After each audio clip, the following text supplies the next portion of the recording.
All right, I will call the June 26, 2023 meeting of the Newtown Township Board of Supervisors to order. I will note that the board did meet in executive session this evening.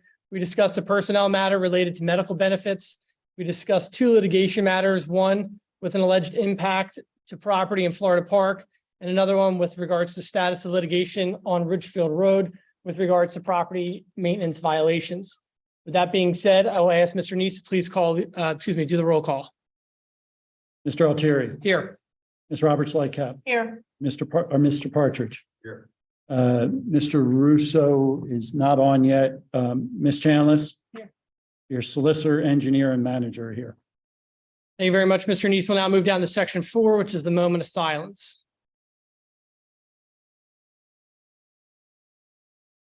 And we'll stand for the pledge. I pledge allegiance to the flag of the United States of America and to the republic for which it stands, one nation, under God, indivisible, with liberty and justice for all.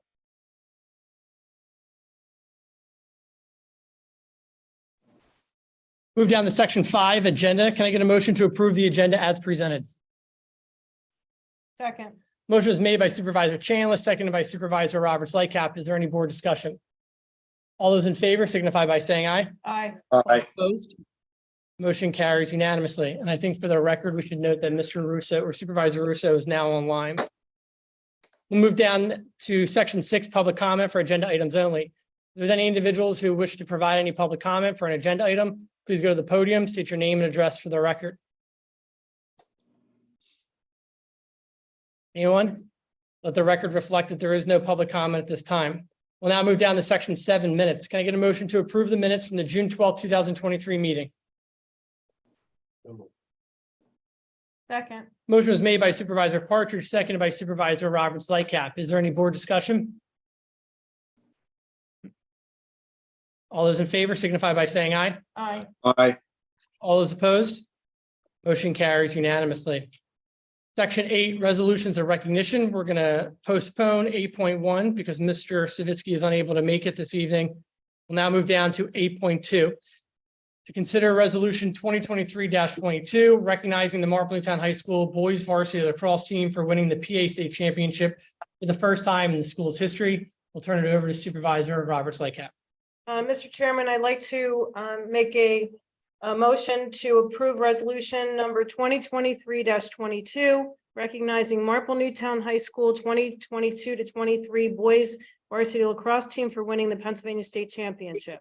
Whereas Newtown Township recognizes the 2022-23 Marple Newtown boys varsity lacrosse team for winning the 2023 Pennsylvania State Championship, the first time in the school district's history. And whereas in addition to the Pennsylvania State Championship title, the team had a record 20-5 season. And whereas Newtown Township is proud of the team's members, their accomplishments, and the representation of Newtown Township in such a positive manner. Now, therefore, be it resolved that the Board of Supervisors of Newtown Township would like to recognize and honor the 2022-23 Marple Newtown boys varsity lacrosse team on its outstanding season and on winning the Pennsylvania State Championship. And that's my motion. Motion is made by Supervisor Roberts Lightcap. Is there a second? Second. Seconded by Supervisor Chanlis. Is there any board discussion? Coach Merchant asked that I get them out real quick, so I moved it as fast as I could for you. But congratulations to you, Coach. Congratulations to the team. As Supervisor Roberts Lightcap said, and as memorialized in the resolution, this community is extremely proud of this team's accomplishments. It's great, not only for Newtown Township, but for the entire Marple Newtown School District. I will also note, because we have to, to give ourselves credit when credit's due, that I think Supervisor Chanlis was the president of the board when Coach Merchant was hired. So it looks like it's been bearing some good fruit so far. So congratulations again. I'd like just to point out when Coach Merchant, he's taken the boys last year to the semifinal, to the championship, which unfortunately was heartbreaking, but they lost, but you came back and you rallied. And so we're very, very proud of all of you. You'll take this for what it's worth. You did a great job.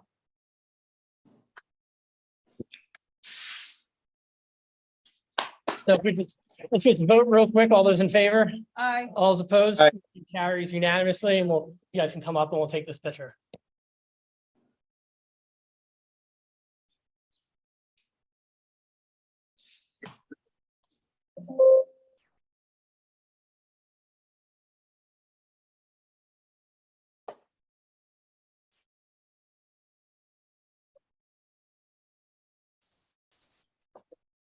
Congratulations.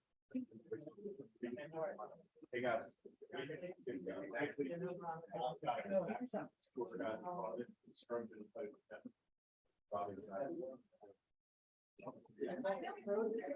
On the side. Yeah, we're gonna do back row here.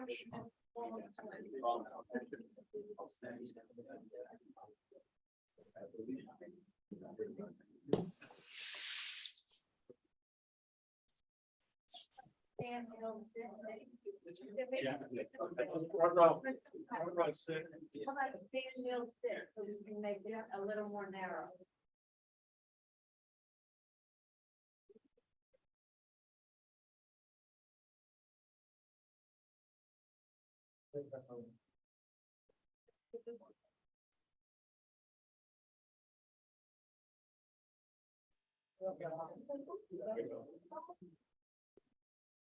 Very good, whatever.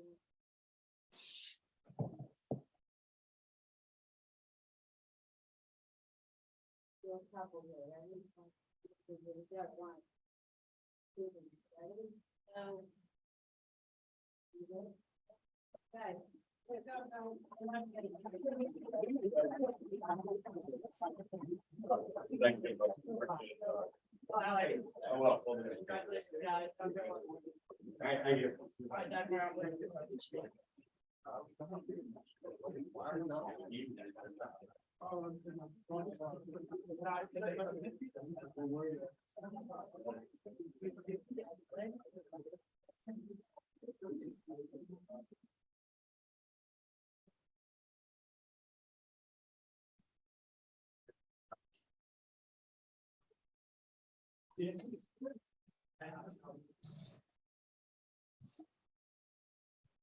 All right.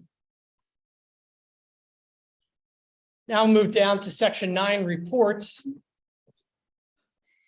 9.1 report from the police chief, Chris Lunn. He's not here, so I don't think there's anything to add or supplement to his report. Report from emergency medical services. I don't think the chief is here, so nothing to add or report from or add or supplement from his report. Report from the public works director, Mr. Sharris. Do you have anything to add or supplement? Nothing to add. Any questions from the board? Report from the building codes officer, Mr. Rezchek. Nothing from the board, nothing for him to add or supplement. Report from the finance director, Ms. Pollock is not here, so nothing to add or supplement from her report. Report from the library director, Ms. Caruso is not here, nothing to add or supplement to her report. Township engineer, Mr. Johnson. Do you have anything to add or supplement in your report? No, I'll just point out the two primary items for the report for the roads program and Ellis Avenue sidewalk, which we will discuss later on in the agenda. Unless you have any questions. Thank you very much. Now we'll go down to the township manager, Mr. Neese. Yes, I just want to make note, obviously, during the summer, things start to slow down a little bit in regards to activities in the township. People are traveling and everything, but a couple of big projects that'll be going on. One is that they're going to be closing Goshen Road for a couple of days to do some work on that. PennDOT's going to be doing that, and it's going to be a complete detour. We don't know what day that is. As soon as we know what day that is, we will post it on the website. So if you use Goshen Road, we encourage you to watch the website. We'll keep you as updated as we can during that time, but it'll be the section between 252 and Boot Road that will be impacted. I've been told that there'll be no problem for those that live in the area getting to your homes. You'll just have to, state that you live in the area and they'll let you back through, but the road, you'll have limited access during that time. So just make you aware of that. The only other thing that I would make note is there also, there would be some lane closures on Route 3 Westchester Pike as they're starting the widening project. So just be aware and be paying extra special attention as you're going through that area. Just be safe because we'll have workers in the street working. They've actually been doing that for the last couple of weeks now, but that'll continue on probably even into the late fall, early winter. So just wanted to let you know that. What's the do we have an updated timeline on that road? On the widening of Westchester Pike? My understanding is their goal is to be substantially complete by the end of November. before the plants stop making asphalt. So that's their goal. My understanding is the final paving won't be done until spring, but that they'll have at least rough paved so we can get through the winter. Any questions for the township manager? Seeing none, we'll move down to section 10, which is the budget adjustment. Can I get a motion to approve the budget transfer 2023-1 as follows, reducing account number 0141050179.00 longevity by $12,000, increasing account 01-410-60-386.00 new hire costs by $12,000. These funds will be used to hire 2 additional police officers. So moved. Second. Motion was made by Supervisor Roberts Lightcap, seconded by Supervisor Chanlis. Is there any board discussion? All those in favor signify by saying aye. Aye. All those opposed, motion carries unanimously. 10.2, can I get a motion to consider approving budget increase 2023-02 as follows, increasing the streetlight fund by $6,423.98 using insurance dollars that were paid. This budget increase is to fix the streetlight pole on St. Albans Circle that was knocked down during an accident. Second. Any board discussion? Mr. Neese, this one, just like the prior one, seems pretty self-explanatory. Do you need to add in or supplement anything to that? Yeah, the only thing I would just say is that the repair has already been done. I did say that, right? Yeah, the repair's already been done. We're just moving the money. We got the money from the insurance company, so it's just taken care of. Perfect. Any board discussion? All those in favor signify by saying aye. Aye. Aye. All those opposed, motion carries unanimously. Section 11, payments, 11.1. Can I get a motion approving the township's quarterly pension plan contributions as follows? Uniform contribution totaling $54,915.50 from account number 01-483-55-502.00. Non-uniform contribution totaling $46,052.25 from account number 01-483-55-501.00. Second. Motion is made by Supervisor Chanlis, seconded by Supervisor Roberts Lightcap. Is there any board discussion? All those in favor signify by saying aye. Aye. Aye. Opposed? Motion carries unanimously. 11.2, can I get a motion to approve the $752 escrow payment to Orlando B. Lightfoot at 3701 Lister Gardens for a complete grading project? Motion is made by Supervisor Chanlis, seconded by Supervisor Partridge. Is there any board discussion? All those in favor signify by saying aye. Aye. All those opposed, motion carries unanimously. 11.3, can I get a motion approving the following duplicate tax refunds? $821.22 to Pemi and Alyssa Chim at 25 Clearbrook Road. $617.82 to Ramona Kazijigan at 3520 Cayley Road. $536.58 to Christina McGuire Lavore at 100 Barron Road, and $603.43 to Alfred and Lauren Tedesco at 401 3rd Avenue. Second. Motion was made by Supervisor Chanlis, seconded by Supervisor Roberts Lightcap. Is there any board discussion? All those in favor signify by saying aye. Aye. Aye. All those opposed, motion carries unanimously. 11.4, can I get a motion approving the 80% tuition reimbursement for the spring semester classes at Westchester University to Sergeant Daniel Strathy as per the CBA totaling $1,238.40. Motion is made by Supervisor Partridge, seconded by Supervisor Chanlis. Is there any board discussion? I will just note that I think it shows the high caliber of police officers that we have, that they're able to go to such a prestigious university such as Westchester University, since it only produces the highest intellectual individuals that we know here in the Commonwealth. All those in favor signify by saying aye. Aye. Aye. Opposed, motion carries unanimously. 11.5, can I get a motion approving the donation to Garrett Williamson Harvest Festival on Saturday, October 14th? So moved. From 11 a.m. to 3 p.m. totaling $250. Motion was made by Supervisor Russo. Is there a second? Seconded by Supervisor Partridge. I will note that I need to recuse myself because I serve on the Garrett Williamson's, what do we call that? Garrett Williamson Foundation Board. So I will be recusing myself and I'll provide notice to the secretary as such. I would note that I need to recuse myself as well. And I'll provide notice as well. Roll call vote. So we'll do a roll call vote. So all those in, so Supervisor Partridge? Aye. Supervisor Chanlis abstains. Supervisor Altieri abstains. Supervisor Roberts Lycap. Aye.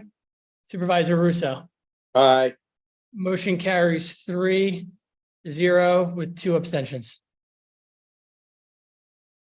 Now move down to section 12 bills. Can I get a motion approving bills on check register A dated June 26, 2023, totaling $274,365.11. So moved. Motion was made by Supervisor Russo, seconded by Supervisor Chanlis. I will note that I did review the bills. All is kosher. So all those in favor signify by saying aye. Aye. All is Aye. opposed. Motion carries unanimously. 12.2, can I get a motion approving bills on check register B dated June 26, 2023, totaling $99,498.08. What did I say? So moved.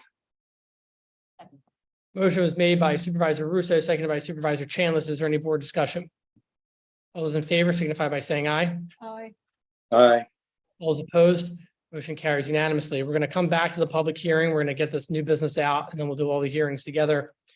Section 14, new business 14.1. Can I get a motion approving the award of bid to LB Construction Enterprises, Inc. with a base bid of $274,065 for Ellis Avenue curb and sidewalk installation as recommended by the township engineer. Motion was made by Supervisor Partridge, seconded by Supervisor Chanlis. Is there any board discussion? Mr. Neese, you need to add anything? Nope. All those in favor signify by saying aye. Aye. All those opposed? Motion carries unanimously. 14.2, can I get a motion approving the award of bid to Glasgow Inc. with a base bid of $635,034.50 and an alternate bid of $17,048 for the 2023 road program as recommended by the township engineer. So moved. Motion is made by Supervisor Russo, seconded by Supervisor Partridge. Is there any board discussion? All those in, the only thing I'll note is that this road program represents 19,630 linear feet, or approximately 3.7 miles of the township's 52.88 miles of road. So we've done a lot over the last 7 years, more than half of what we have right now. So I think that's important to note for the minutes. And that's information is found in George's report.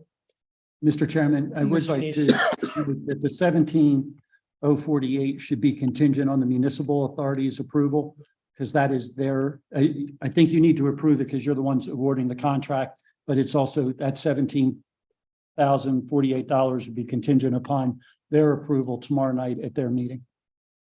And Mr. Sikora, from a legal perspective, you're fine with how the motion was presented. We can proceed with the vote on that. This one was this one, the 17,000. They've asked us to bid. So it's contingent on their approval. Yes. Yes, that's fine. All those in favor signify by saying aye. Aye. Aye. All those opposed, motion carries unanimously.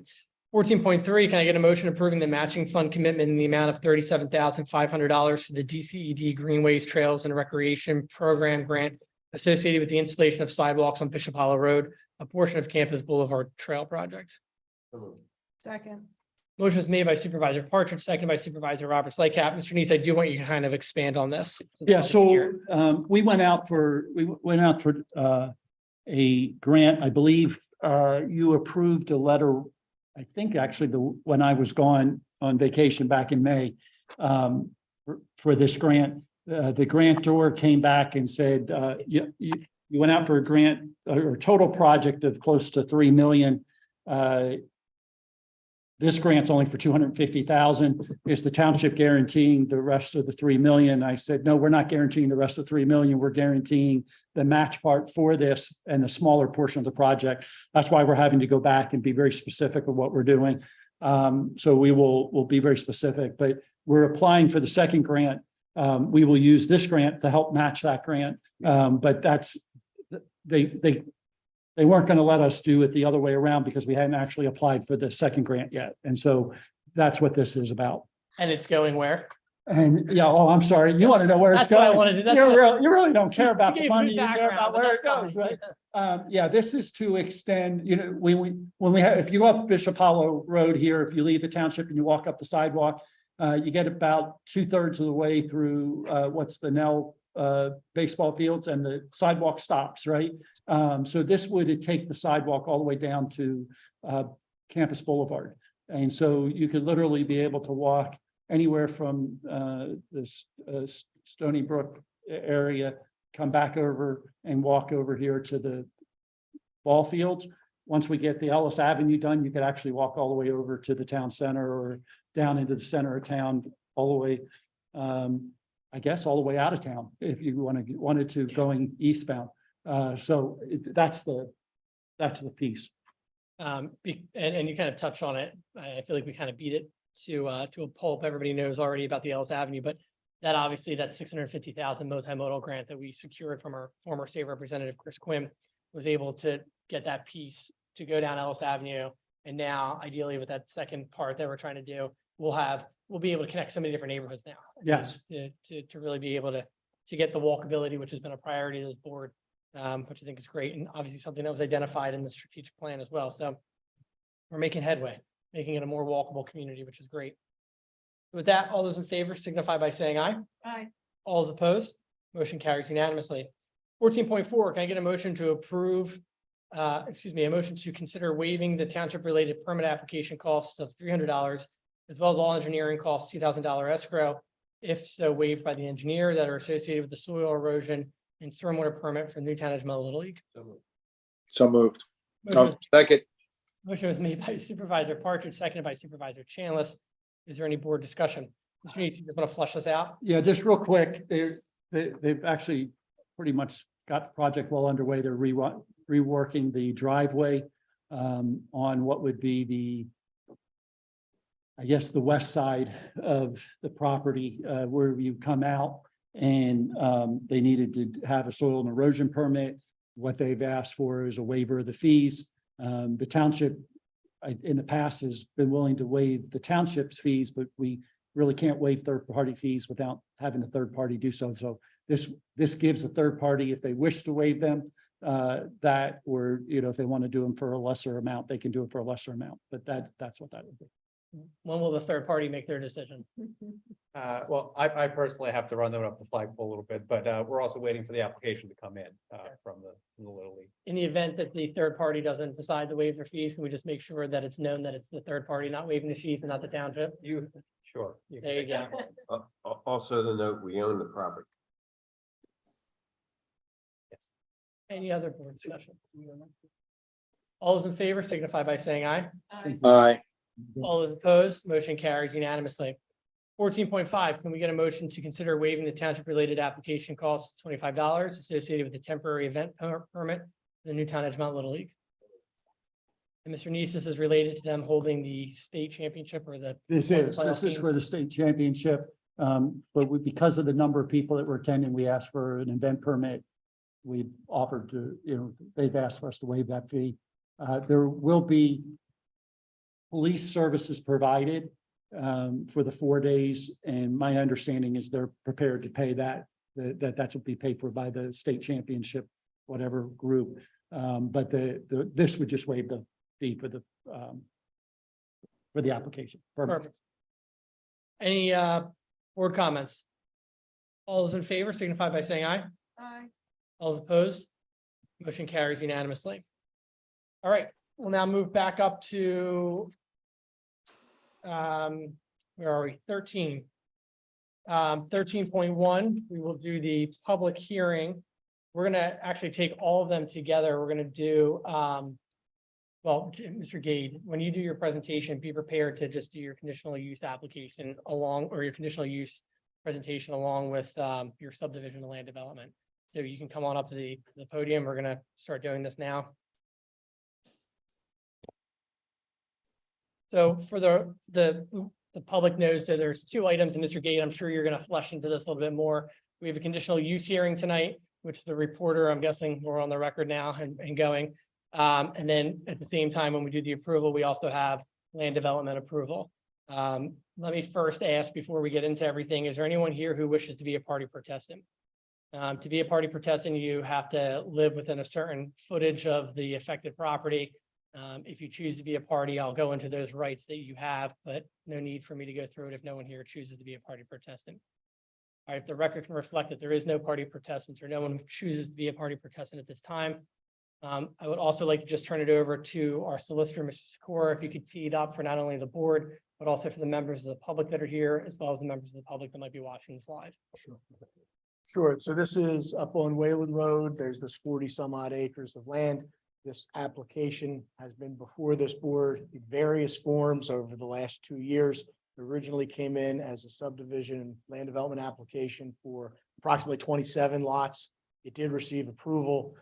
That was subsequently resubmitted in 2022 for a new application. It reduced that amount to 13 lots.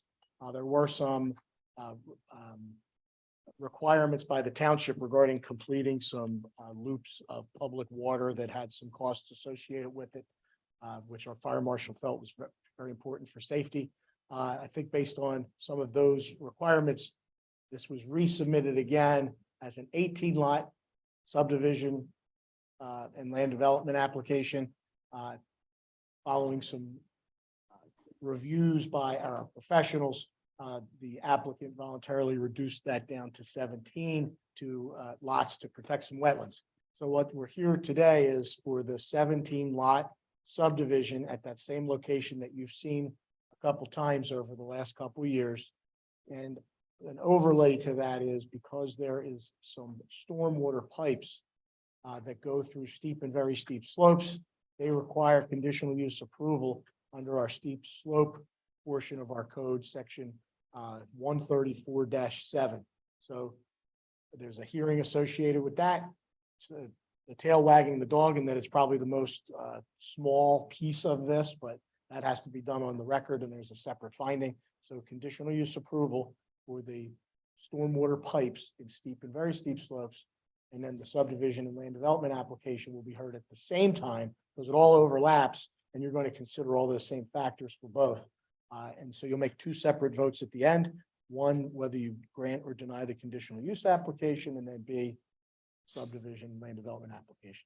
I will say that the township advertised the conditional use hearing in the Delaware County Times on June 12th and June 19th for tonight. That proof of publication will be Township Exhibit 1. Proof of posting will be Township Exhibit 2. And I'll turn it over to Mr. Gade. Thanks, Rich. My name is Jim Gade. I'm the engineer of record for the 17 lot Stony Knoll subdivision and land development at the intersection of Wayland Road and Hunt Valley. The 17 lots that we are proposing vary in ranges from 1.4 acres to 2.8 acres, with 2 acres of open space of 5.4 acres and 3.1 acres. As it was stated, we originally proposed 18 lots, but after considering the concerns of the Environmental Advisory Board and the Shade Tree Commission, we eliminated a proposed house at the corner of Wayland and Hunt Valley. In addition, the design of the current storm water runoff issues is tried to alleviate some of the issues that the existing neighbors are having along Hunt Valley Lane and Hunt Valley Circle. So the whole design of the storm water system, pipes and inlets and basins were done to try to prevent as much water as possible from continuing to run down on those properties. And as Rich says, that this resulted in stormwater pipes being down, put in the back of the property and through steep and very steep slopes. And as stated, under section 134.7B2, additional use is required for stormwater piping and steep and very steep slopes.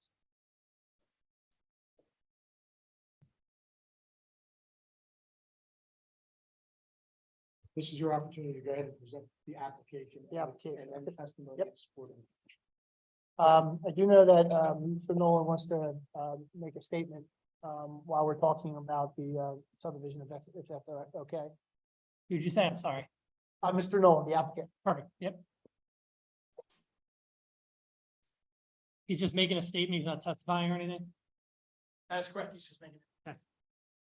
I just Mr. wanted to Nolan, bring can you you up to just- date. Real quick, can you just state your name and address so the court stenographer can get it for the record? My name is James Nolan. And I live at 2400 White Horse Road, right next to the development. I came in about 2 years ago with a 27 lot development that the board approved preliminarily. But I got a feeling from the neighbors that they weren't happy with it. So I came back in with a 13 lot subdivision, which I got approved by you people preliminarily.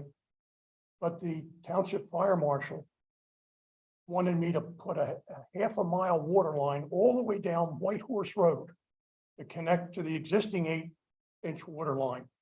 A cost of over $500,000. So I had to put more lots in. That's how I came into 18. I submitted the 18 lot subdivision, but the Shade Tree Commission went berserk that I would develop lot 18 because there were so many trees on it. There was wetlands and there was this, that, and the other thing. So I took off lot 18. That's how we got to the 17 lot subdivision. I just wanted to bring you up to date how all that transpired. Thank you. Can I ask a question? Maybe I'll just ask you, Mr. Gade. Or to our township staff. I'm sure you might be testifying to this, but is that alleged water line still being required by the fire marshal? Yes, it is. Yeah, it's not alleged. It allows it kind of interconnects multiple communities with the same water line. So there's multiple different directions where that water can feed the community for fire safety. Yeah, Mr. Gade. Okay, as we talked about, the 8-inch fire main is going to be extended from White Horse Pike. It's about 2,400.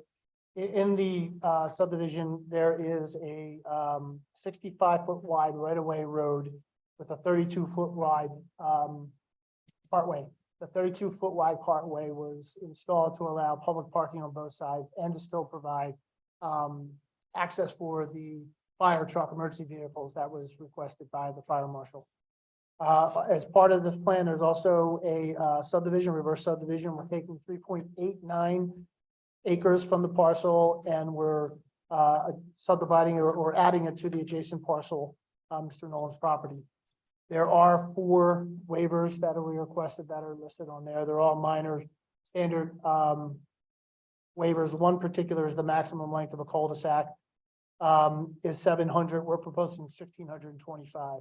It was the fire marshal is the one that the biggest concern. And once again, it was more about emergency vehicle access. That's why we came to the agreement of a 65-foot right of way and a 32-foot wide cartway.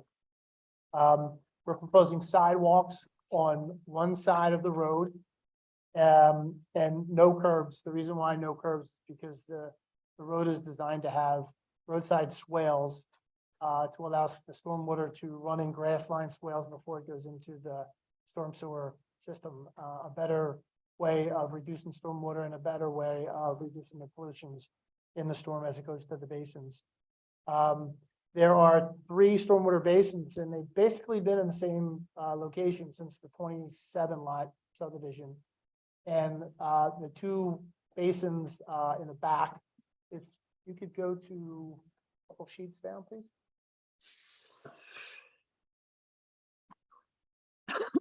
More, I believe. Sorry, one more. There you go. That's perfect. There are 2 basins right here that's taking 3/4 of the site. One basin down here that's taking the whole part. Neighbors along Hunt Valley Circle and Hunt Valley Lane, they're the ones who get most of the water coming down from the open field into here. The idea is to collect it, put it in basins, and come down and direct it directly into the stream. That's the reason for us having the conditional use for the steep slopes. Landscape, we are taking down we're required to have 81 street trees and approximately 82 replacement trees. We've worked with Shade Tree Commission and we worked with Mr. Hosbach to satisfy everyone's concern with that. We were originally taking down a lot of trees along Wayland Avenue and putting a landscape berm, which is very similar to the White Horse development right up the street. Shade Tree Commission objected to taking down all those trees, the large trees, the old growth trees. So we worked with them and we decided not to take them out. The other issue we want to talk about is the sidewalk along Wayland Avenue. I know the board has talked about asking the applicant to provide sidewalk along Wayland Avenue. They are not shown on this plan. We wanted to have that conversation with the board. The total length of the property along Wayland Avenue is 1,400 linear feet long. Can you give me that number again? 1,400 linear feet from property edge to property edge along Wayland Avenue.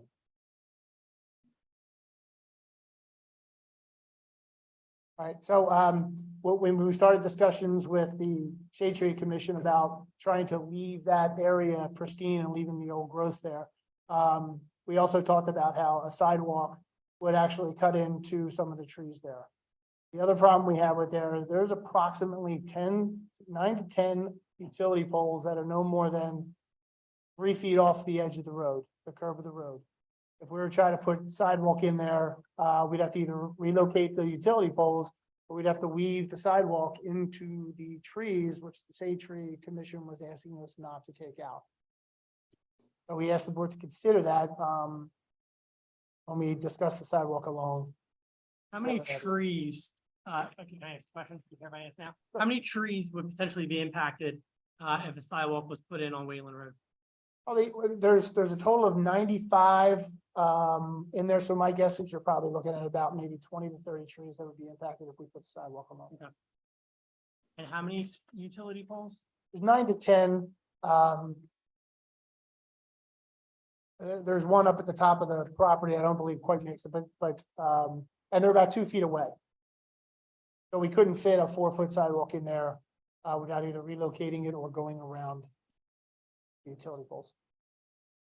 You want to have that discussion at the end of your presentation, or you want to jump into it now? I'm actually done my presentation. I'm open for any questions that the board has. So I guess but since we left off on sidewalk, let's talk about sidewalks, I guess, first. So I hear to an extent what you're saying with the disruption of the trees and then the added cost that's going to be on your client with regards to the removal of or replacement of the utility poles. But I think what's important to remember as we continue to have this discussion for tonight is that and it's ironic that we discussed it earlier in the night, the desire of this board, and anyone can jump in and correct me if I'm wrong, is to make this a more walkable community. It's something that we have consistently heard from our residents, whether it's just us walking out to the Acme, whether it's us just being in the community, or if we look at concrete studies and plans that the township has authored, such as the comprehensive plan and strategic plan, they've all identified the desire for a walkable community. Now, I understand, as I said, the impact that it would cost with regards to specifically the utility pole replacement and then the potential disturbance of trees. I also anticipate the argument is going to be, well, it's going to be a sidewalk to nowhere, but we have to remember this in a holistic kind of approach, right? If we continue to not take the opportunity to make the community more walkable, then we're never going to have a walkable community, right? So as I said, I suspect and anticipate that the argument is going to be that there's going to be a road to nowhere, but there is always a potential, who knows what that potential is going to be in the future, to tie into something, whether it's another development, whether it's PennDOT, whoever it is. So my position on that is that I think, and again, I'm just one of 5, but I would like to see a sidewalk on Wayland Road. I think it's important for the overall goal that the township and this board has kind of put out there. And I think it's kind of consistent to what we've been doing with other development projects in the community in the past couple of years. That's on and it's also consistent too. What was approved? I know that we spoke about the preliminary approvals that were granted in 2021 and 2022. Both those preliminary approvals in the resolution state that the sidewalk would be along Wayland Road. So it's just staying consistent to what those prior approvals. I know that has no bearing on tonight's application, but we did it 2 times before. I think it's just important to be consistent for the same reasons. With regards to the road, just flesh out, because I think I understand it, but I just want to make sure. So the sidewalk will only be on one side of Road A, and that is purely because of stormwater. It's just it's because of the way the stormwater is designed to help that flow. Is that correct? Yes, The idea is, and today would be a perfect example, is just look outside, when you have an inlet right next to the pavement and the gutter, it just goes right down into the gutter and there's no opportunity for the water to slow down, which it does in our development by having roadside swales. It has no way of infiltrating some, which it does because it's a grass swale, and it has no way of reducing the pollutant loads as it does on pavement, as it does in there. So it was a stormwater management design. And the idea was that if we had to add sidewalk to the other side, and all of a sudden the road is getting larger and larger and larger. So it was kind of a compromise to say, both the township engineer and the planning commission, and I believe for the residents' benefit to begin with, the stormwater was, a priority for us. So if we put sidewalk on one side, it would be a good compromise. Now, the stormwater facilities, the stormwater plan that you have, that has not, has that changed drastically from the other two plans that you've submitted? Not drastically, no. Okay, because my understanding is that the township was kind of excited with the way that you designed it. I think you guys went pretty above and beyond with the way that you designed it. So for tonight, just so I'm clear, what changes would have occurred from the prior to, from tonight with regard to stormwater? Is there anything notable on that, or with regard to the way that you designed it? No, there is really no changes whatsoever. The only thing that did change is we originally had a discharge pipe coming down on this one side, and DEP on their preliminary review did not like that. So we switched it over further north on the plan, coming off the basin. That was about the only change. And I guess the other change is this basin shifted a little bit here, but it's still exactly in the same spot, or approximately the same spot. And again, for the court reporter, when you say this and that, can you just give a little bit of a I'm description? sorry, I apologize. Basin 3 and basin 2 are in the same exact position. The discharge pipe from basin 3 was moved because of DEP's concern. And basin 1, along Wayland Avenue or Wayland Road, it's changed a little bit from the shape of the lot, but it is also basically in the same location as been from the very beginning of the subdivision that was submitted. Road A, for this entire community, I'm guessing we're doing an HOA with that? That's correct. That's the goal. So the road will be maintained by the HOA and owned by the Yes, HOA. it'll be a private road.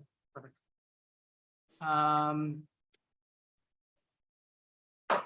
The open space.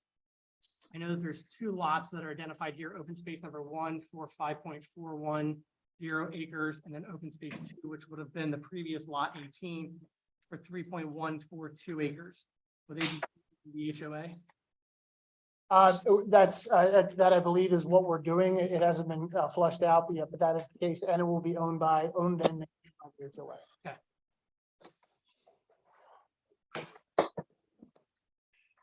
Anyone from the board? Supervisor Roberts Lakecap, you're turning. You got something? Mr. Knoll and I was at both planning commission meetings, and I want to thank you for working along with the EAC and accommodating their requests with this lot by making this the open space. It's a huge help for the community and for the township as well. So I wanted to thank you for that. I know that because it was very sensitive, and you heard their concerns. So I wanted to thank you on that. I just have a question on, I guess we have to flush out how these two spaces are gonna, I would assume they're gonna remain as deeded, so they would deed restricted, so they would not be able to be developed in the future. That's my understanding. It'll go under a conservation easement. That'll be Okay. between Oh, the even solicitor better. and the township. Okay, that's even better than deed restriction than conservation, correct? Mr. Neese, that's the better way to go, the conservation, or Mr. Sikora? Okay, but I wanted to thank you again, because of the riparian rights and the water, I understand that that's where the one, water begins. The lack of a better term, a trailhead, right, for the water, for one of the, tributaries. So again, thank you for that. I'd like to make an address a little bit on the Wayland sidewalk. Sure. As you know, it's the township border. East Whiteland is on the other side. There's about, I'd say from out to 252, it's got to be close to 1.5 miles. There's not 1 foot of sidewalk all Wayland and Whitehorse. No sidewalk at all. And there's no way there's gonna be any reimbursement from anybody tying into it, because it's all developed. In fact, East Whiteland has put in 3 new lots, and they didn't require sidewalks. So it is definitely a sidewalk to nowhere. And as far as these residents are concerned, they have 1,800 feet of sidewalk in their development that they can take their carriage and go down 1,800 feet. I would think that would be enough. I don't know why turning the sidewalk down and stopping here. I mean, it's just, I am spending so much money on these lots, improving them, with that fire marshal requiring me to put $500,000 of water line down White Horse Road. It's like $250,000 a lot. It's like incredible. I'm used to $100,000 a lot. This is $250,000. I wish you would please consider, it's definitely a sidewalk to nowhere. It'll never be expanded. There'll never be another foot put on it. So, Mr. Gate, to that point, I mean, I guess Mr. Nolan, and I don't want to get into a back and forth, but it is just a genuine question. If it was agreed to in 2021 and 2022, what's changed? Is it just inflation and the cost of that water line? Or if it was, why is it now push against having that sidewalk in there if it was previously agreed to 2 times before? a lot has to do with the fire marshal requiring us to put in so much money in that water line going all the way down White Horse Road. According to Aqua, I only have to take the water line from here down to here to give all those houses all the water they need. Pressure for a sprinkler system, the whole bit. He wants me to take the line from here all the way down White Horse Road for a half a mile. What for?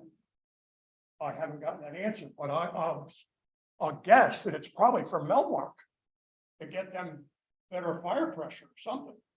It's not for my development. I don't need it. Are you still tying in through through Echo Valley with the water line? Yes. You hear that, Mike? Yes. Eric? Just for clarity, my understanding, and I talked to the fire marshal, I think I'm saying what his issue behind it is that because the line runs all the way through Echo Valley and then through this subdivision in addition, that's where the line dead ends. And because of that, if the line was shut off at some place, there would be no water in that subdivision if something happened in Echo Valley. By adding this connection, we end up with a continuous circle. And that if we have to shut off in one spot, you can break it down without shutting water off to the whole area. And that's my understanding to the idea. Yeah, but I guess what I'm not understanding what Mr. Nolan's saying, is he running a larger line down the road? Is that what Carl's asking him to do? Run a larger line down the road? No, he's asking him to run a line down the road where a line does not exist.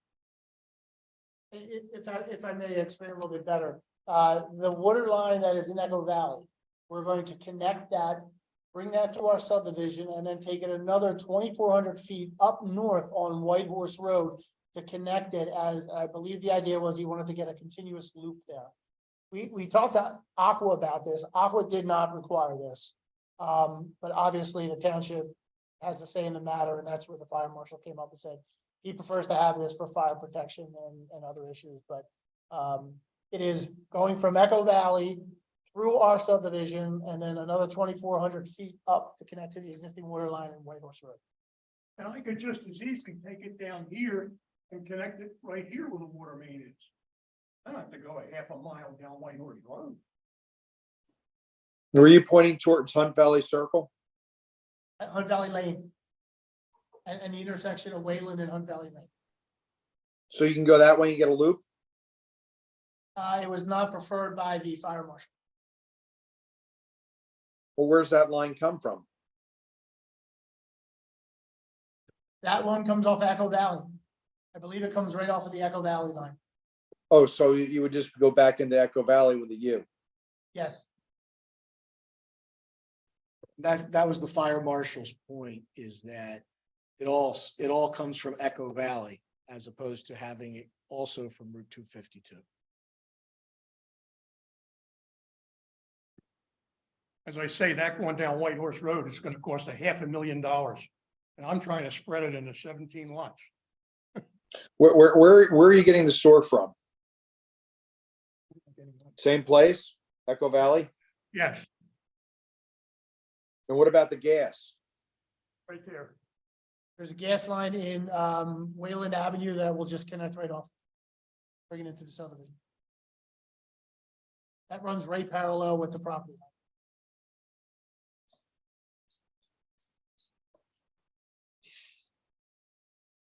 Thank you. Any other questions from the board? Can we, Mr. Neese or Mr. Johnson, can we flesh out the, that pipe a little bit more? Now, I know that in 2022, I think that we did an approval and said, go talk to the fire marshal or some sort of, however we did it, 2022. You made, yeah, so first of all, Mr. Johnson's not the engineer on this project because Oh, there was- right. it's Dave Porter is not here, so. Where's Steve? Not here? Okay. Not here, not present. I didn't know if No, he was on the but I phone. can tell you the history of that, which is in the second approval. That was, I believe it was partially tied to the fact that this is a roughly 1,700-foot road with one way in and one way out. And I think the township code typically allows 700-foot by code. So this is, longer than what the code would require. There's a waiver request in here for that. That was approved in the second plan as well as what's being requested here. And so Mr. Nolan, at the second approval hearing for the 13 lots, made the same request. The board approved the land development plan with the fire marshal's recommendation and then allowed some wiggle room saying, listen, if you can satisfy the fire marshal, have meetings or whatever, and you can come to an agreement, an acceptable resolution, we'll consider amending this. Just come back and we'll amend this approval. That meeting occurred. No agreement was reached. No change was made. That's when he came back with the 18 lots as opposed to the 13 lots. And so I would suspect that if we were to do something like that again, since it bared no fruit the first time, I don't suspect it's going to bear any fruit the second time, having another discussion on that. The fire marshal was pretty insistent on that's the safe way to do this for this project.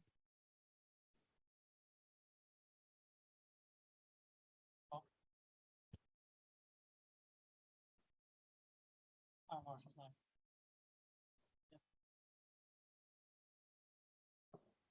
Do you want to hear from the fire marshal before you vote on this?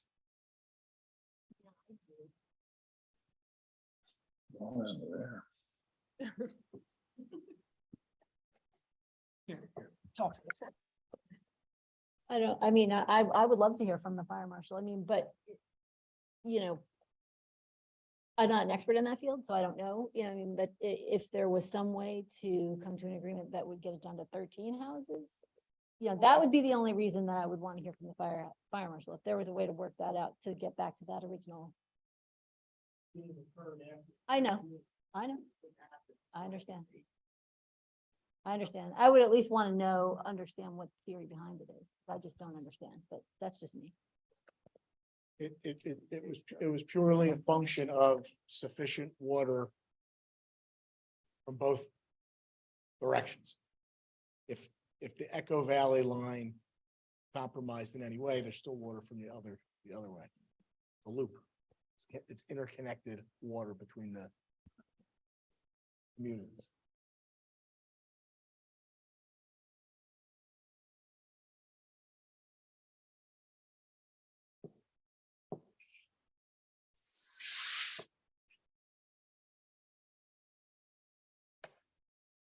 We could, if you have time under the conditional use application to, you've opened a hearing and we can, up to 100 days of hearings if we needed to. So we could always just relist the continuation of this hearing for the next meeting. We don't have to re-advertise, but we would perhaps need an extension for the land development deadlines. And so if the applicant's willing to give us the requisite deadlines, we can extend this to a future meeting when the fire marshal's able to come in and talk about it with you. Let me- But I'm hearing, a couple things here. So I'm hearing, I don't want to speak for Kathy, maybe a question, but my understanding is that you would want to speak to the fire marshal only if development would get back to 13 properties. Would it, if that line was out, is there a possibility that you guys would come back in with 13? And Mr. Nolan, have to, Jim, they're asking if we would go, if we could somehow remove the water line requirement, we would go back to 13 lots, and I don't think we want to do that. If there's a possibility that the fire marshal would not allow us to, or wouldn't require us to connect up through White House, would you then come back in with 13 lots?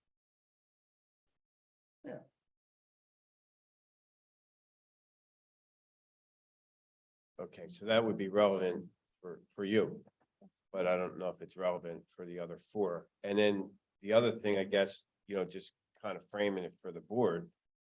I don't know if we're all on the same page, is the sidewalk issue. I don't know if the sidewalks are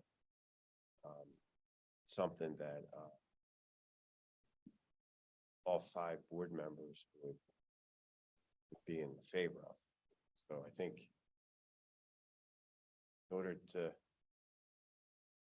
order to decide if we're going to hold off here, in order to get more information from the fire marshal, or if depending on what we're doing with the where we're at with the sidewalks, I'll just frame. Where are I'll you just with the frame my own sidewalks? opinion. Yeah, where are you? Okay, Let's hear okay, your so I know opinion. where you're at with sidewalks. Looking at the property, if there was a strong possibility that the sidewalks, I'm in favor generally in sidewalks in the township, right? Because, we've had other issues. I'm like, yeah, I want the sidewalks. Knowing where this is on the edge of the township property, going out to, I guess, out to 252. I heard, the opinion, and I kind of would agree with it. I don't see that, there's a strong possibility of it connecting. So I'm not looking at that as a requirement for my end. I know where you're at. I don't know where the other 3 board members are. Let me ask this question, Jim. When you had the 27, when the original plan came in with the 27 lots, and I apologize if this was already addressed, was the water line required to run that same distance or no? We did not show that water line running down on the 27 lots. Say one more time. We did not show that water line running down on 27 lots. So it didn't come into play until when, the 13 lot? I believe that's when the conversation started happening, yes. I think part of that had to do with the fact that it was, the 27 lots was a loop street with 2 entrances. So that was compliant with code, as opposed to now it's 1,700 feet straight down to the dead end. Exactly. For response time.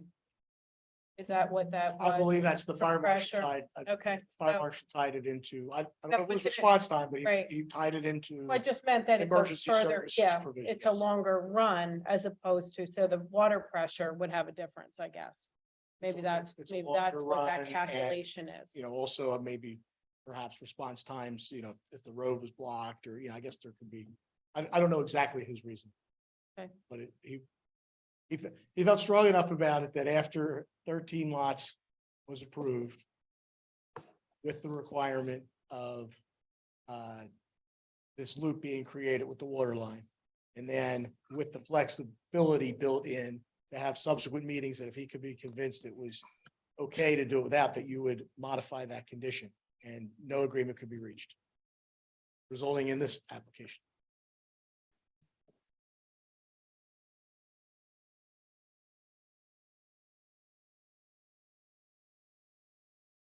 And just to flesh this out one last time.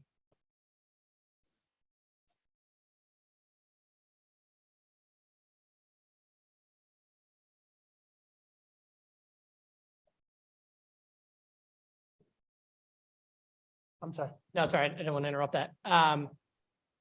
Just to flesh this out one last time.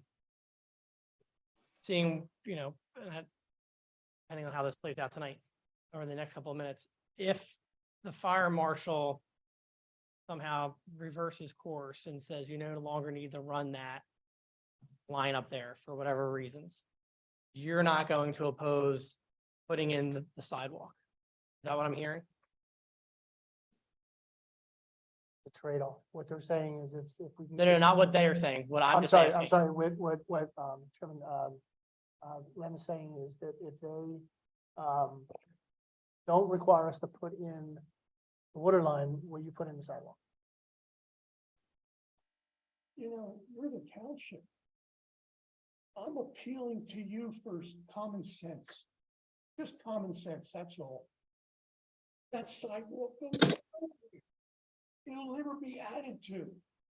You've got another township across the street, not one bit of sidewalk. Nothing in Hunt Valley, nothing in all the way up and down. Why do you insist on it? So I'm guessing that's a no. Is that a no? It was yes or no? Yeah. It's a no? Okay. What does the board want to do? I'm all right moving forward with. So Ed's ready to vote tonight. Is that fair? Yeah. Catherine, you want to wait until you hear from the, I mean, I would rather see if there's any. I would rather see if there's any possibility to get it down to the original, or not the original, but the 13 lots. And I don't know enough now to know if there's any feasible way to do that, so. It's feasible. It's feasible, right? Right, and It I can be just don't done. understand right But now. the fire marshal said that's not the safest way to do it. That's what he's saying. and we don't suspect the fire marshal is going to change course. Well, he didn't before. Yep. I mean, we No, had- I'm Yeah. saying that as part of the discussion. Yeah, I'm, past being prologue, right? I mean, we had the meeting, we sat down with Mr. Nolan, we sat down with Mr. Gabe. I mean, good meeting, right? It was an hour and we talked about all these, we added up numbers and calculated PSIs and talked about road distances. But in the end, it didn't change and that's why Mr. Nolan came back with more lots. I don't know. I mean, listen, I can't speak for the fire marshal. I'm just saying, if he said no before, why would he say yes now? So in your opinion, he's probably not gonna change his mind. Probably not. My guess. Guess, you're guessing that he. I'm guessing he wouldn't change his Yeah. mind based on his continued position Right. after these meetings and he hasn't budged. But, hey, listen, stranger things have happened. I mean, Does the fire marshal have to present to the board of supervisors why he's requiring things? Or does he just require them? Well, I think that's what that's what I was saying, is that I would like to hear that, but that's just my opinion. I think that would be helpful for me. It's probably already. I mean, because my project doesn't need it. I don't need the water line all the way down White Horse Road. I have plenty of water in there. I was fine with it. And all of a sudden, the fire marshal wants a half a mile of 8-inch water main. What did I do? Why isn't everybody all the way down White Horse contributing to that? Why do I have to contribute to it? Or why doesn't Melmark pay for a little bit of it? So I don't think we're gonna get the answers that you're looking for here tonight. My suggestion would be, do you agree to, I mean, we can adjourn for this evening on the conditional use hearing, Well, and we could come back and ask these questions, ask the fire marshal. but the question is, Rich, I think so the question is, with the issues at hand, can we continue towards a vote? I mean, I'm saying we can. I think Kathy has reservations. I don't know where the other three board. I actually do. I have a question for Carl, and I think that they just mentioned that about tying in, because there is an additional developable property, correct? Along Wayland to 252 Yes. on White Horse, I'm sorry, on White Horse, on the same White- side. Isn't there another parcel that's, So there's another 40 acres, yes. But that's- but we're- Municipal, Yeah, but Right. that would be, that's gonna be fields. But you don't know that. I mean, that's my question. Like, I don't know what happens if someone does come in with that. I mean, you know that. I didn't mean it that way.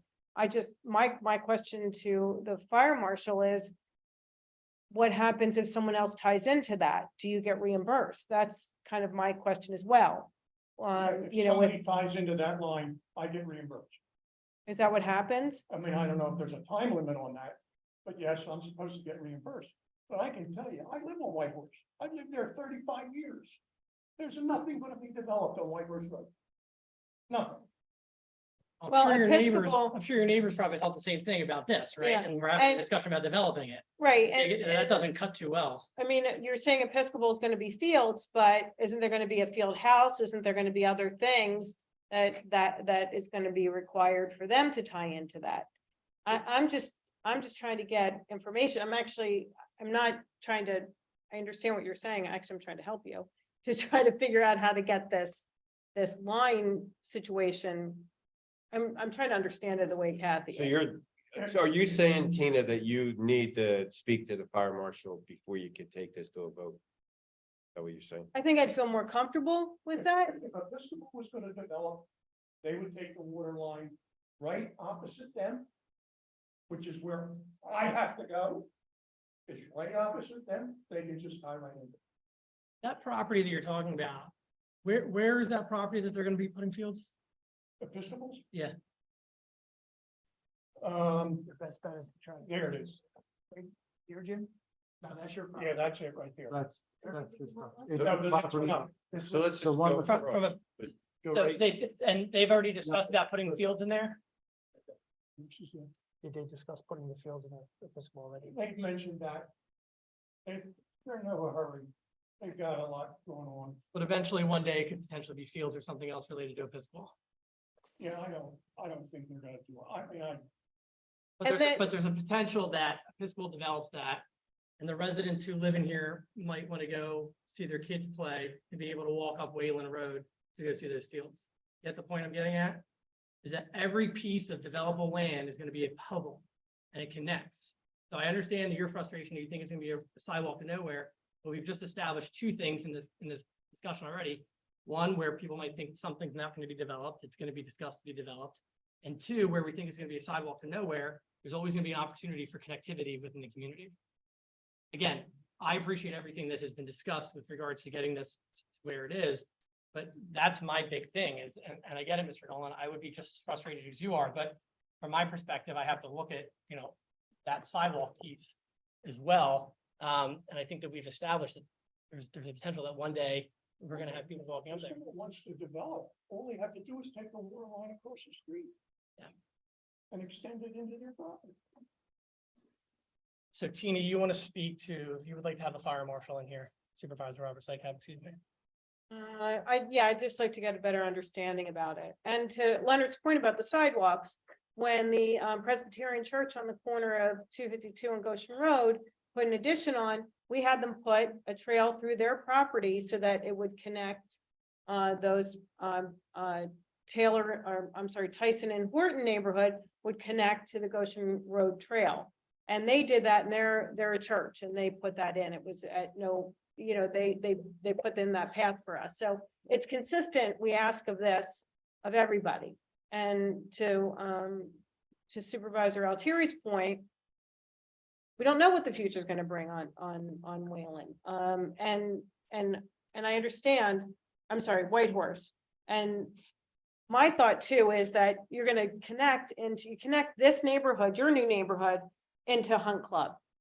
I mean, on that, at least that part should have the sidewalk, if nothing else. Supervisor Russo, how would you like to proceed tonight? Or do you want to have Carl come in and you ask and Well, I think it behooves everybody to have Carl come in because then maybe we can discuss what we can do and what we can't do. And Mr. Nolan seems very upset about the water line, but we need to hear from him. I mean, I don't know. He's the expert. He worked for Factory Mutual. He's done this all over the country. I need to hear from him to understand if there's any wiggle room. would you be open to granting us any continuances or NPC or whatever deadlines we might be having? I think in order to push the water line discussion a little further, yes. can I offer something? A conditional use for the stormwater pipes that has really nothing to do with either the water line or, the sidewalks. Could we vote on could we get a vote, on the conditional use and not take a vote on the land development subdivision where those two items are relevant? Let me ask you this question. If the fire marshal comes in and says, you know what, I hear everything that you guys are saying, I'm no longer going to require that line to go up. Will there be any, like, I don't want to give a conditional use approval for something that might change with regards to your design here. The only thing See that any would change, changes? I'm sorry, the only thing that would change if it went from 17 to 13 is maybe some of the basins would get a little bit smaller, but there will always have to be a pipe coming from this area down to the stream, to the steep slope. There's no way of getting out of that. Most of the water flows in that direction anyway. We have to control it, whether it's 17 lots or 13 lots. Mr. Sikora, what is your opinion? From a legal perspective, Yeah, what do you want to do? the issue. I mean, the issue is the disturbance of the steep slope, not as much, how much water is going through the pipe or where that water is coming from. I do believe that under either plan, they're substantially similar, to allow the pipe, stormwater pipes through the steep or very steep slope can be voted on separately.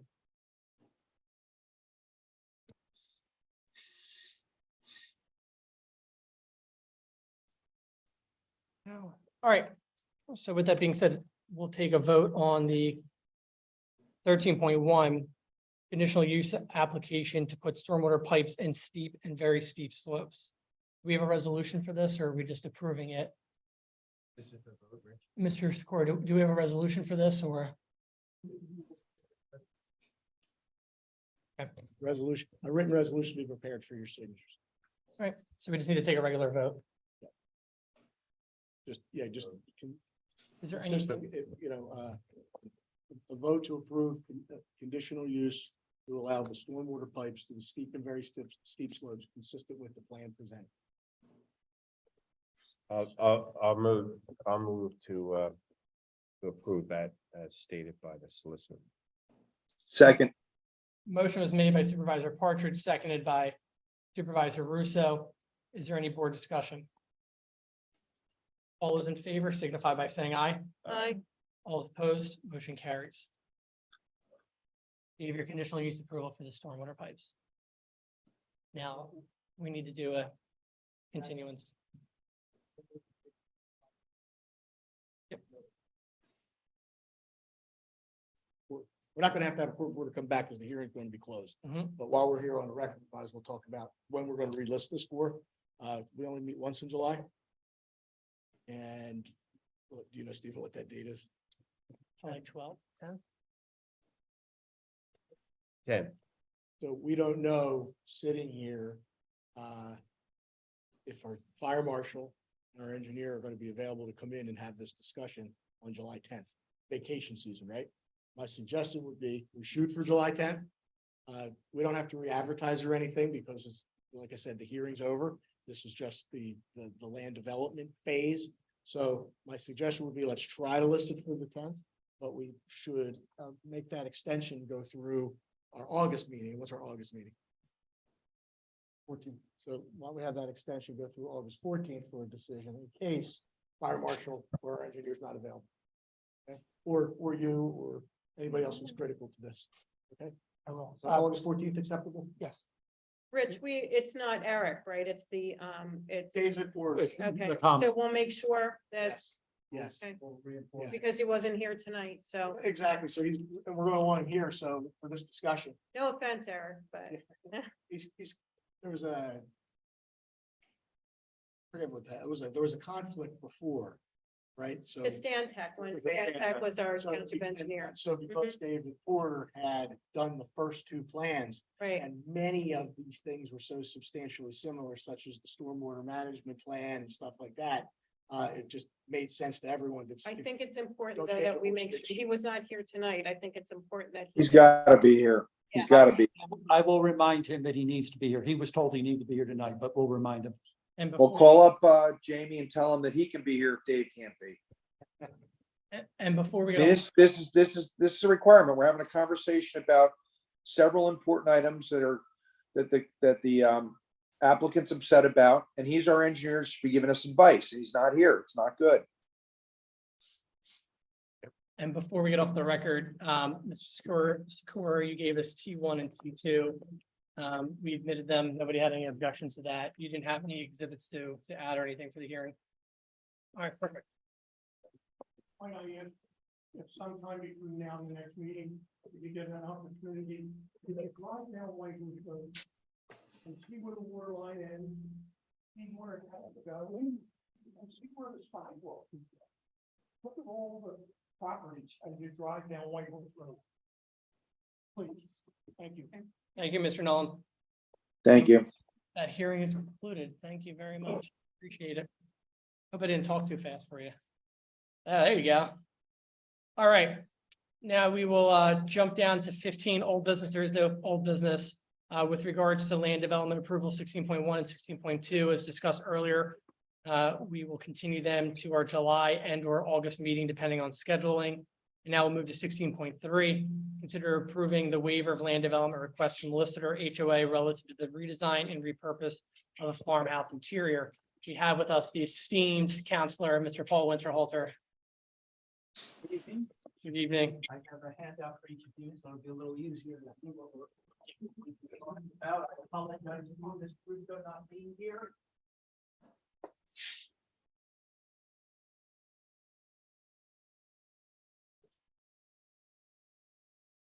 So good evening, Mr. Chairman, Madam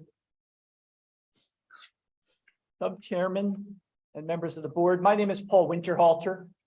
I'm a resident of 3801 Cottage Lane, which is in the Lister development. I'm here this evening on behalf of the Lister Community Association. With me is the Homeowners Association Board President, Daryl Sira, and also Michael Constantino, who is with Lynn Architects. We are before the board this evening requesting what amounts to be, what I hope you will find, somewhat of a de minimis waiver request concerning the Lister planned residential development involving permission to use a single building. Through many discussions with several persons, including the township manager and Mr. Sikora, the township solicitor, we are seeking a minor waiver of the approved PRD. Lister is a planned residential development of 449 residential units. There are single family homes. There's also attached homes of 2, 3, and 4 units. In the development, the single family homes are permitted to have mailboxes in front of their residences. However, the attached homes were to use a post office building, which was on the approved plan, where the clustered mailboxes were scheduled to be included. At some point in time during the development process, certain of the clustered mailboxes, 128 of them, were moved to a street location at the northern end of the development. And the mailboxes were posted right on the curbside so that people who were obtaining their mail would have to stand in the street and get the mail. And it would be, if it was, not daylight savings time, it would be dark. They would be subject to the inclement weather. The post office, the mailman, would be required to deliver the mail outside on the street while cars were passing. So we looked at trying to figure out how we can improve this situation. What subsequently happened is the farmhouse property, which is adjacent to where the mailboxes were, was being used as a temporary construction office by Toll. And as Toll has now approached the completion of the development, we had pressed the issue of possibly using the farmhouse for the purposes of housing the mailboxes.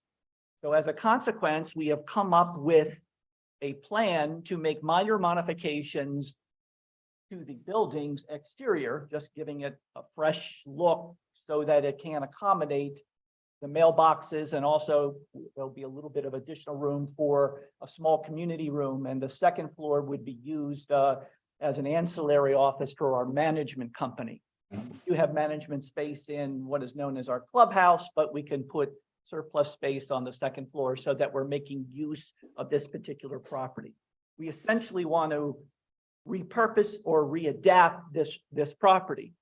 under the approved plan, this particular property was just going to be vacant. It was going to be closed up and not used. There is no activity authorized under the plan, under the PRD, under the land development plan. So as a consequence, we're coming here requesting a waiver of a full modification of the land development agreement simply for the purpose of allowing us to reuse this property as a useful purpose. By our having access to the property, we of course will be able to maintain it better and certainly would be a benefit to the use of the property. Before you have some information. Now, I did notice that on the plans, there was only, or on the documents in your agenda, there was only 4 pages, and then we actually submitted 9. So this includes the 9 pages. The first 3 pages, actually the first 4 pages are existing pictures of the structure. And it's not bad. It's, you know, a structure. It's probably a 100-year-old building that was used as a construction office.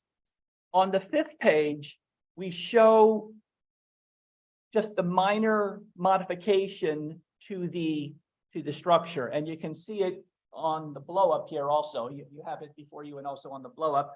What we are doing, or what we're proposing to do in order to comply with ADA requirements, we're going to level the ground so that there are no steps up to the building. So we'll have a curved sidewalk to approach the doorway, and the doorway will be wide enough to accommodate ADA requirements. The interior improvements will be also very minimal. If you turn to the next page of the handout, you'll see essentially what the mailboxes would look inside, or what the projected or the concept design of the mailboxes inside the particular room. We'll have 128 mailboxes in there. That'll be 7 tiers. So we'll have 3 on one wall, 4 on the other wall. It really is not significant. The next page shows the parking area. We'll have handicap parking. And I think, if I'm not mistaken, the last page, which is perhaps the most important, shows your grading and shows how we'll curve the parking lot so there's a minimal in-grade access to the property, so you can frankly get a wheelchair right up there if that was necessary. Based on all of this, we are simply requesting that there be a waiver by this board authorizing our ability to use the building, which in fact would be a de minimis change of the land development plan because the current plan has no use. We're certainly available for any questions that you might have. I just want to understand one thing. So the association wants to maintain the first floor as a post office and the second floor is an office, and they're going to maintain this building and not come back to us in a year and ask us to tear it down. Of course not. No, there's no. Well, every building on the property they've asked to tear down so far, either you or Toll Brothers. So it's a 180-degree turn here. So I just want to make sure I heard you correctly. You heard me absolutely correctly. We are the homeowners association now, and the homeowners would have to pay for that. And trust me, they're not inclined to be advancing that money. How about access to the building for purposes of collecting mail? Is he access during certain hours, or is it 24/7?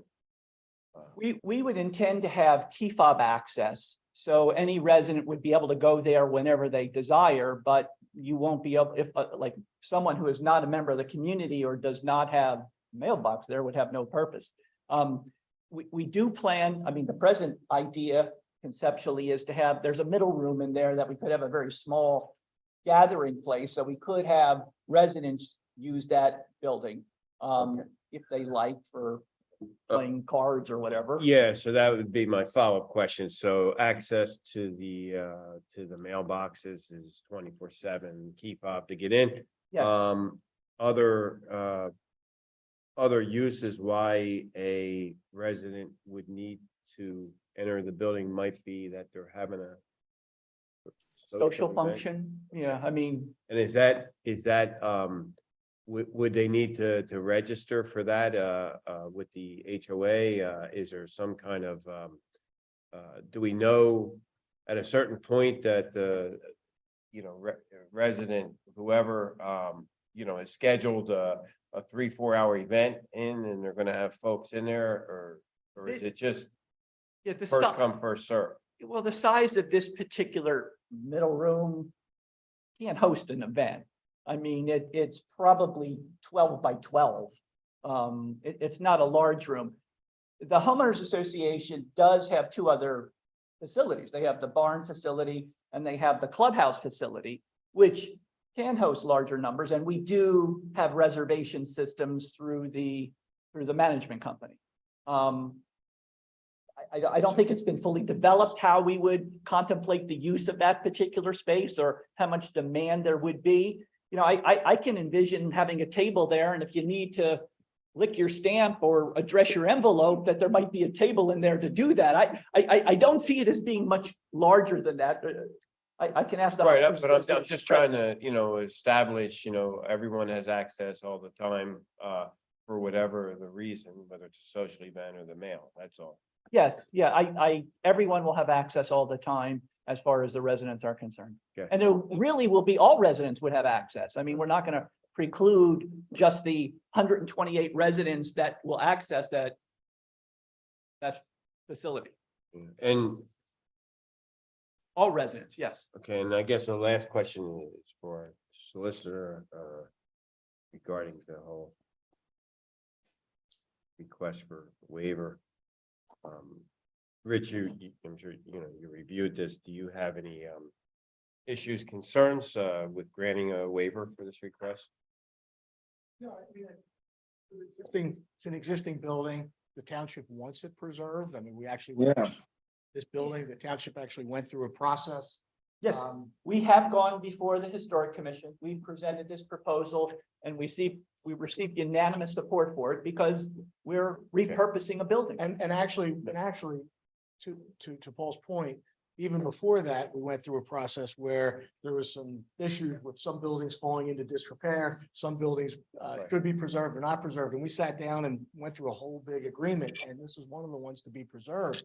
And so the best way to preserve a building is to use a building. It's not a full-time dwelling unit. It's something that's been used. No, it's already. So, But I would, no concerns. I don't have concerns, except I would just say that waiver of formal land development requirements, but conditioned upon, continued maintenance of the exterior in its current historic format, right? Like keep it looking the way it's supposed to be looking here. Approval of the municipal authority, because I'm just not sure if you're going to require an additional EDU or something for sewage purposes. Well, it's not gonna be a residence, so I don't I think that would be the understand. case. That's their game, not mine. Yes. But I agree with you. It's not going to be a residence. But if there is going to be some sort of sewage facilities associated with, the community. no. 2020. I think it's kind of clear with them. Yeah. And then just compliance with township codes, Of course. of which they would do, but. Okay. Can't hurt to. Yeah, okay, thanks, Rich. That, I got those things. That's the end of my questions. Paul, with regards to the process, because you're putting in mailboxes, and I'm sure you've done the research on this, but just walk me through, do you have to get approval from the post office to move that in there? Like, how does that all work? We have approached both the postal inspector and the postmaster of the Newtown Square Post Office, and they were thrilled that we were able to get it off the road. And they are even more thrilled if we can get it inside so that the postman, when he's putting the mail into the boxes, will be out of the weather. They have wholeheartedly supported this process, and their only condition with the coordination is that we have a key exchange, because the wasn't set up correctly in the first place, and this will give them the opportunity to make it easier to deliver the mail into the appropriate mailboxes. So we do have their consent and approval and their full support for this project. All right, perfect. Thank you. We're going to be reading a motion. I would make it sound something like motion to approve waiver of land development requirements for the Lissitor Farmhouse, 517 Lissitor Road, to be used as a mailroom and community uses contingent upon the requirements that we did. And you could also say it's not going to be used as a residence. I know you. But don't- we will be using the second floor as auxiliary office space because That's community, okay, homeowners association. Right. Yeah. Homeowners Association community. Is that who will use it, the HOA for office space? well, we would have we would have our third management committee and management company employee probably on the second floor also. You know, they will do like back house operations, sending out bills, paying bills and things like that. We will not be having residents meet with a management company person at that location. We would have them at the clubhouse location where the main office is for the Got it. management company. Perfect. Any other questions from the board? Supervisor Russo, you have anything else? Or are you good? No, I'm okay with it because you're gonna preserve it. Daryl, do you have anything you want to add? Thank you. I don't know if you're good. Looks nice. Looks nice. All right, Mr. Partridge. Yep. Okay, I'd like to make a motion to approve the waiver of land development for from Lister HOA relative to the redesign and repurpose of the farmhouse at 517 Lister Road, Newtown Square. For the purpose of the following uses, a mailroom and HOA community use. No residential use permitted. And with the conditions that the HOA will be responsible for maintaining the exterior maintenance according to any historical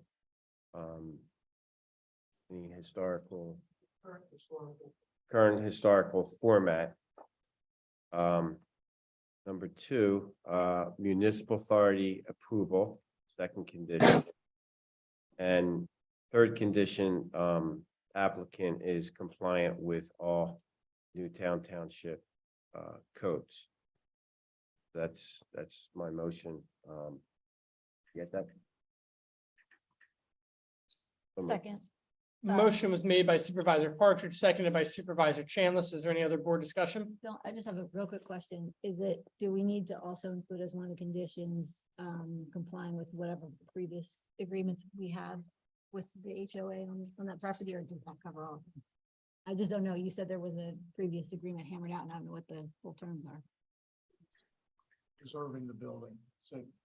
I don't, you could I think they're doing what they're, Okay. like, I think by In other words, doing we're not this. superseding that other. No, No. I just want to make that clear. This, yeah. this is a furtherance of that. Right. All those in favor signify by saying aye. Aye. All those Aye. opposed? Congratulations. Thank you very much. Thank you very Thank much. you. Thank you.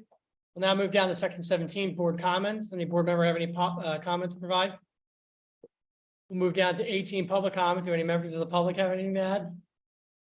Now move to adjournment. Thank you all very much. Thank you.